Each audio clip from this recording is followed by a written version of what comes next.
Hello student, welcome in अ सहज शिक्षण YouTube channel. Student, आज आपण इयत्ता 8वीचा विषय आहे सामान्य विज्ञान. त्यामधील दुसरा धडा आहे आरोग्य व रोग. या धड्याचा आज आपण संपूर्ण स्वाध्याय बघणार आहोत. तर विद्यार्थ्यांनो, तुम्ही चॅनलवरती नवीन असाल तर चॅनलला पटकन सबस्क्राईब करून घ्या. तसेच याच्या आधी धडा पहिला जो आहे याचा स्वाध्याय ऑलरेडी आपल्या चॅनलवरती अपलोड केलेला आहे. स्वाध्याय इयत्ता 8वी विज्ञान ही प्लेलिस्ट बनवली आहे. या प्लेलिस्टमध्ये तुम्ही सर्व धड्यांचे स्वाध्याय बघू शकता. तर चला, आज आपला पहिला प्रश्न काय आहे बघूया. प्रश्न पहिला, फरक स्पष्ट करा. त्याच्यामध्ये संसर्गजन्य रोग, असंसर्गजन्य रोग. पॉइंट पहिला, दूषित हवा, पाणी, अन्न किंवा वाहक म्हणजे त्याच्यामध्ये कोण येणार, कीटक व प्राणी, याद्वारे पसरणारे रोग म्हणजेच संसर्गजन्य रोग होय. आता असंसर्गजन्य रोग म्हणजे जे रोग संसर्गातून किंवा संक्रमणातून पसरत नाहीत त्या रोगांना असंसर्गजन्य किंवा असंक्रामक रोग असे म्हणतात. दुसरा मुद्दा, हे रोग बाह्य गोष्टींमुळे होतात. असंसर्गजन्य रोग आंतरिक गोष्टींमुळे होतात. तिसरा, हे रोग एका व्यक्तीकडून दुसऱ्या व्यक्तीकडे पसरतात. असंसर्गजन्य रोग एका व्यक्तीकडून दुसऱ्या व्यक्तीकडे पसरत नाहीत. तर हे 3 मुद्दे आहेत. तसेच चौथा मुद्दा, दूषित अन्न, हवा, पाणी किंवा वाहक म्हणजेच कीटक याद्वारे हे रोग पसरतात. म्हणजे त्याचं हे झालं माध्यम. तर असंक्रामक रोग किंवा असंसर्गजन्य रोग हे रोग मुख्यतः अनुवंशिकतेने जनकांकडून पसरतात. तर हे काय माध्यम आहे या रोगांचं, अनुवंशिकता. त्यानंतर परिसराची स्वच्छता राखल्याने हे रोग कमी होऊ शकतात. परिसराची स्वच्छता राखल्याने हे रोग कमी होत नाहीत. तर याच्यामध्ये 6वा कुठले कुठले रोग आहेत बघा. उदाहरणार्थ कॉलरा, मलेरिया किंवा डेंग्यू. तर याच्यामध्ये कुठले आहेत बघा, मधुमेह, गलगंड. तर हे जे रोग आहेत हे असंसर्गजन्य रोगाची उदाहरण आहेत. तर एकूण आपण 6 मुद्दे बघितलेले आहेत. परीक्षेमध्ये हा प्रश्न बऱ्याच वेळेला याच्या आधी विचारलेला आहे. त्यामुळे ह्या प्रश्नाला मी इम्पॉर्टंट मार्क करते. 4 मार्क्ससाठी किंवा 2 मार्क्ससाठी हा प्रश्न याच्या आधी सुद्धा विचारलेला आहे.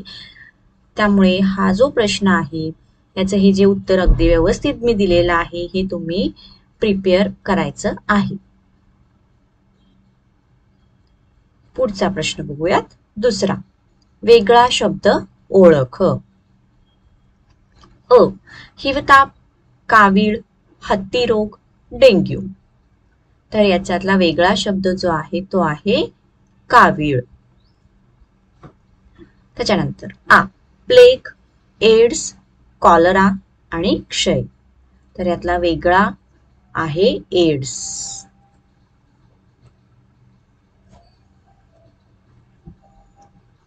विद्यार्थ्यांनो, व्हिडिओ आवडत असेल तर व्हिडिओला लाईक करा, चॅनलला सबस्क्राईब करा. तसेच तुम्हाला इतर कुठल्या विषयाचे स्वाध्यायाचे व्हिडिओ हवे असतील तर कमेंट बॉक्समध्ये नक्की कळवा.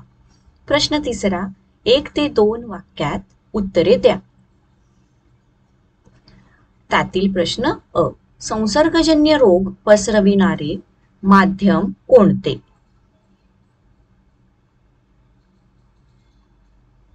तर याचे उत्तर, दूषित हवा, पाणी, अन्न किंवा वाहक, कीटक व प्राणी इत्यादी संसर्गजन्य रोग पसरवणारे माध्यमे आहेत. तसेच रोग्याच्या वस्तू वापरल्याने आणि रोग्याच्या जास्त काळ सहवासात राहिल्याने संसर्गजन्य रोग पसरतात. प्रश्न आ. असंसर्गजन्य रोगांची पाठाव्यतिरिक्त कोणती नावे तुम्हाला सांगता येतील? तर याचे उत्तर, असंसर्गजन्य रोग कोणते बघा. मोतीबिंदू, अस्थमा, दीर्घ फुफ्फुस रोग, दीर्घ वृक्क रोग, धमनी, तीव्र श्वसन रोग, सिरोसिस, अल्झायमर. तर हे जे रोग आहेत हे असंसर्गजन्य रोग आहेत. पुढील प्रश्न 1. मधुमेह, हृदयविकार यांची मुख्य कारणे कोणती? तर उत्तरामध्ये पहिल्यांदा आपण मधुमेहाची मुख्य कारणे कोणती हे बघूयात. एक तर मधुमेह हा आनुवंशिकतेमुळे होऊ शकतो किंवा अतिलठ्ठपणा, व्यायामाचा किंवा कष्टाचा अभाव आणि मानसिक ताण. ही झाली मधुमेहाची कारणे. हृदयविकाराची कारणे बघा. धूम्रपान करणे, मद्यपान, तसेच मधुमेह असेल तर, उच्च रक्तदाब हाय बीपी असेल तर, लठ्ठपणा, शारीरिक श्रमाची कमतरता, व्यायामाचा अभाव, सतत बैठे काम करणे, तसेच अनुवंशिकता, तणाव, रागीटपणा आणि चिंता ही सगळी कारणे हृदयविकाराची असू शकतात.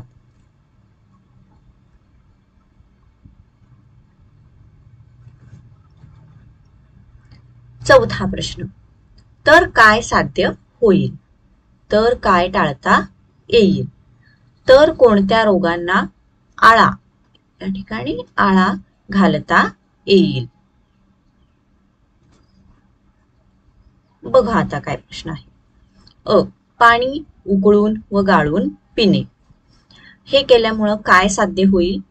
पाणी निर्जंतुक होईल. काय टाळता येईल? यापासून होणारे संसर्गजन्य रोग आहेत हे टाळता येतील. तर कोणत्या रोगांना आळा बसेल? अतिसार, कावीळ, विषमज्वर आणि पटकी या रोगांना आळा बसेल.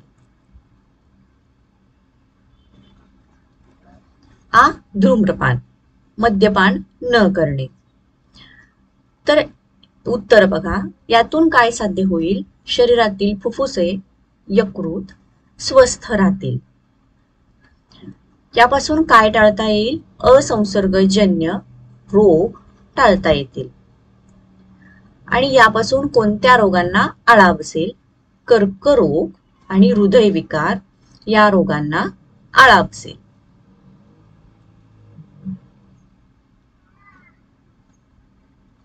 ई. नियमित संतुलित आहार घेणे व व्यायाम करणे. उत्तरामध्ये बघा. यापासून काय साध्य होईल? शरीर निरोगी राहील, वजन संतुलित राहील. यापासून काय टाळता येईल? ताणतणाव, स्थूलत्व आणि राग या गोष्टी टाळता येतील. तर यापासून कोणत्या रोगांना आळा बसेल? मधुमेह आणि हृदयविकार यासारख्या रोगांना आळा बसेल.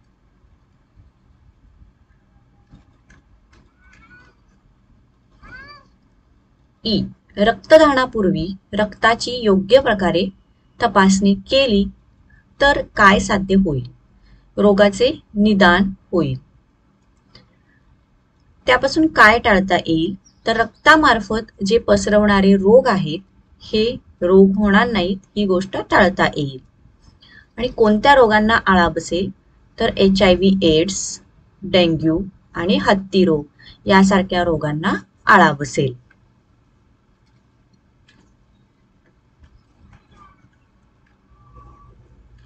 तर विद्यार्थ्यांनो, प्रश्न 5वा बघूयात. परिच्छेद वाचून प्रश्नांची उत्तरे द्या.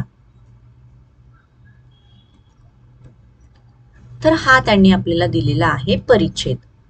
गौरव 3 वर्षाचा आहे. तो व त्याचे कुटुंबीय साधारण वसाहतीत म्हणजेच झोपडपट्टीत राहतात. सार्वजनिक शौचालय त्याच्या घराजवळच आहे. त्याच्या वडिलांना मद्यपानाची सवय आहे. त्याच्या आईला संतुलित आहाराचे महत्त्व नाही.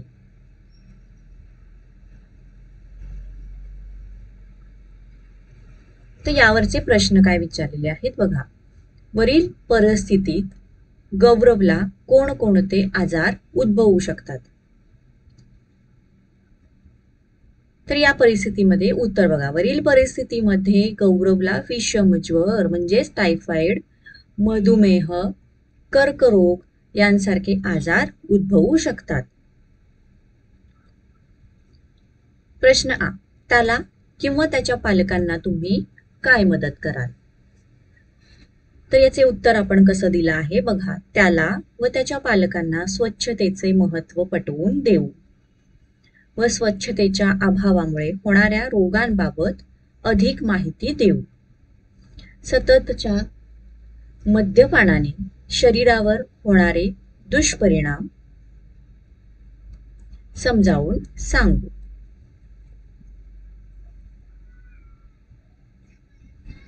प्रश्न ई. गौरवच्या वडिलांना कोणता आजार होण्याची शक्यता आहे? तर याचे उत्तर आपण काय दिलेलं आहे. गौरवच्या वडिलांना कर्करोग हा आजार होण्याची शक्यता आहे.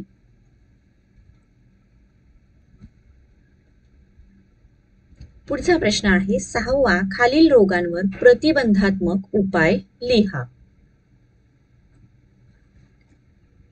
पहिला दिलेला आहे डेंग्यू. तर याच्यावरती प्रतिबंधात्मक उपाय. उत्तर बघा. पॉइंट पहिला, घराच्या परिसरात आजूबाजूला पाणी साचू न देणे. पाणी साठवण्याची भांडी नेहमी झाकून ठेवणे. त्यानंतर तिसरा बघा, उद्रेकग्रस्त परिसरात धूर फवारणी करणे. आणि चौथा आहे, आठवड्यातून एकदा पाणी साठवण्याची भांडी स्वच्छ करून कोरडी करून घ्यावी. तर हे सगळे डेंग्यू या रोगावरचे प्रतिबंधात्मक उपाय आहेत. त्यानंतर आ. कर्करोग. तर यावरचे प्रतिबंधात्मक उपाय काय आहेत बघा. पॉइंट पहिला, आहारावर योग्य नियंत्रण ठेवल्यास काही प्रकारच्या कर्करोगांपासून संरक्षण मिळते. दुसरा आहे, कर्करोगावर आधुनिक उपचारांबरोबरच शारीरिक व्यायाम केल्यास अधिक फायदा होतो. त्यानंतर तंबाखू सेवन, धूम्रपान यांसारख्या व्यसनांच्या आहारी जाऊ नका. तंबाखू, गुटखा, धूम्रपान, मद्यपान करणे टाळणे. आहारात चोथायुक्त पदार्थांचा समावेश करणे. जंक फूड खाण्यावर आळा घालणे. तर हे आहेत कर्करोगावरील प्रतिबंधात्मक उपाय.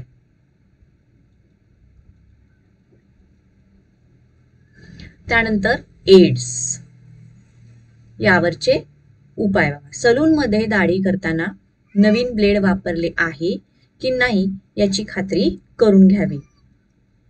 इंजेक्शन टोचून घेताना नवीन सुईचाच वापर केला आहे की नाही याची दक्षता घ्यावी. रक्त घेण्यापूर्वी ते HIV संक्रमित नसल्याची खात्री करून घ्यावी. आणि लैंगिक शिक्षणाबाबत जागरूकता निर्माण करावी.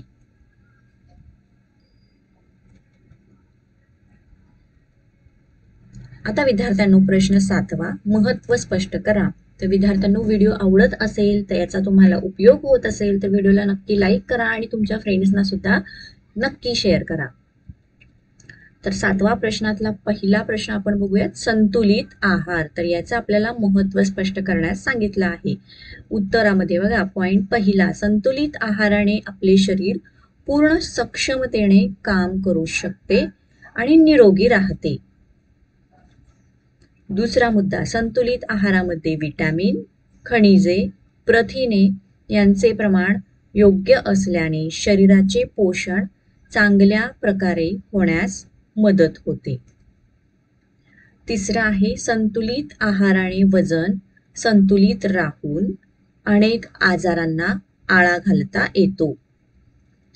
तर चौथा आहे, संतुलित आहार घेतल्याने शरीराची रोगप्रतिकारक शक्ती वाढण्यास मदत होते.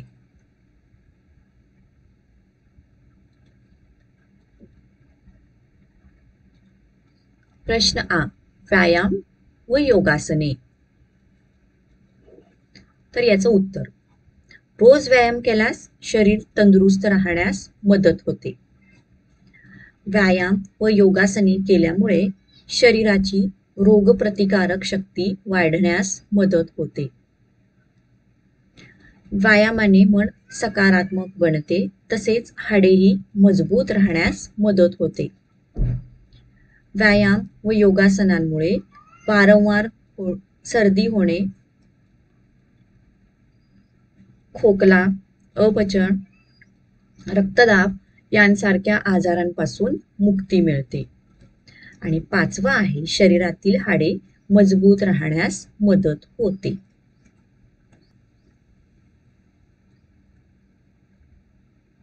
आठवा प्रश्न आहे, यादी करा. विषाणूजन्य रोग. तर विषाणूजन्य रोग कोणते आहेत याची आपल्याला यादी करण्यास सांगितलेली आहे. बघा विद्यार्थ्यांनो, उत्तरामध्ये अतिसार, कांजिण्या, डांग्या खोकला, डेंग्यू ताप, पोलिओ, देवी, गोवर, एड्स, हिवताप, घटसर्प, चिकनगुनिया, इन्फ्लुएन्झा आणि इबोला हे सगळे विषाणूजन्य रोग आहेत. त्यानंतर जीवाणूजन्य रोग कोणते बघा.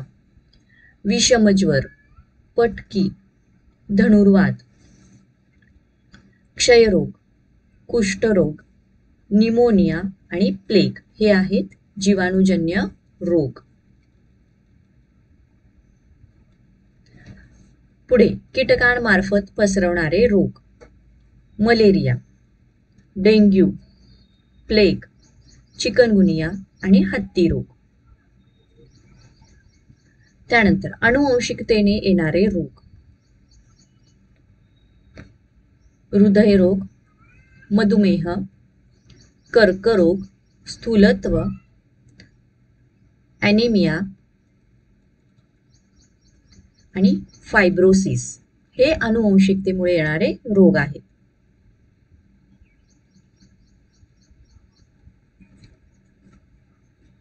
नववा प्रश्न आहे, कर्करोगावरील आधुनिक निदान व वैद्यकीय उपचार पद्धती विषयी माहिती लिहा. तर चला विद्यार्थ्यांनो, पहिला पॉइंट बघा. कर्करोगाचे निदान करण्यासाठी tissue diagnosis, CT scan, MRI scan, mammography biopsy इत्यादी तंत्रांचा वापर करण्यात येतो. दुसरा मुद्दा, उपचारांमध्ये रसायनोपचार, किरणोपचार, शल्यचिकित्सा या प्रचलित पद्धतींबरोबरच रोबोटिक सर्जरी, लॅप्रोस्कोपिक सर्जरी या उपचार पद्धती वापरल्या जातात. तिसरं, चित्र तपासणी, सोनोग्राफी, क्षकिरण, सीटी स्कॅन, MRI यांसारख्या चित्रण तंत्रज्ञानाच्या सहाय्याने शरीरात नेमकी गाठ कोठे आहे हे कळू शकते.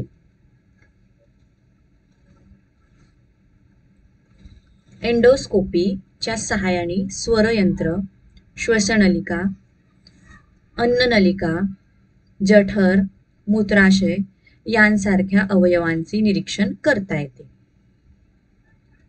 सिवज नलिकेतून याच वेळी संशयित गाठीचा नमुना देखील घेता येतो. आणि 5वा आहे मॅमोग्राफी. मॅमोग्राफीच्या सहाय्याने स्तनातल्या रक्तवाहिन्यांचे फोटो काढून कर्करोगांच्या गाठीची शक्यता तपासतात. तर ही दिलेली आहे आपण कर्करोगावरील आधुनिक निदान आणि वैद्यकीय उपचार पद्धती याबद्दलची माहिती. चला विद्यार्थ्यांनो, पुढचा 10वा प्रश्न आहे, तुमच्या घरी असणाऱ्या औषधांची नावे व त्यातील घटक लिहा व त्यांची यादी करा. तर याचं उत्तर मी हे अशा प्रकारे दिलं आहे. तुम्ही तुमच्या घरामध्ये जी औषधं आहेत ती सुद्धा लिहून त्यातील घटक लिहू शकता. तर पहिलं आपल्या सगळ्यांच्या घरामध्ये असतं ते आहे विक्स वॅपोरब. त्याच्यामध्ये असतं मेंथॉल, कापूर आणि निलगिरी तेल. त्यानंतर सगळ्यांच्या घरी असतं आयोडेक्स. त्याच्यामध्ये लवंग तेल, पुदिना आणि गंधपुरा हे घटक असतात. त्याचबरोबर तिसरा आहे क्रोसिन पेन रिलीफ टॅबलेट. याच्यामध्ये असतं पॅरासिटमॉल 650 mg आणि कॅफिन 50 mg. त्यानंतर मूव स्प्रे हा सुद्धा सगळ्यांच्या घरीच असतो. त्याच्यामध्ये असतो पुदिना अर्क, निलगिरी, टर्पेंटाईन आणि दालचिनी तेल, प्रणोदक आणि सॉल्व्हेंटस. पाचवा आहे सिप्लाडाईन ऑइंटमेंट. याच्यामध्ये पोविडन आयोडीन असतं. तर विद्यार्थ्यांनो, या ठिकाणी या पाठाचा हा स्वाध्याय होता, हा संपलेला आहे. तर सगळे प्रश्न, त्याची उत्तरं अगदी व्यवस्थित आपण कव्हर केलेले आहे. तुम्हाला व्हिडिओ आवडला असेल तर व्हिडिओला लाईक करा, चॅनलला सबस्क्राईब करा आणि हो, इतर कुठल्या विषयाच्या स्वाध्यायाचा व्हिडिओ हवे असल्यास कमेंट बॉक्समध्ये तसे नक्की कळवा. धन्यवाद.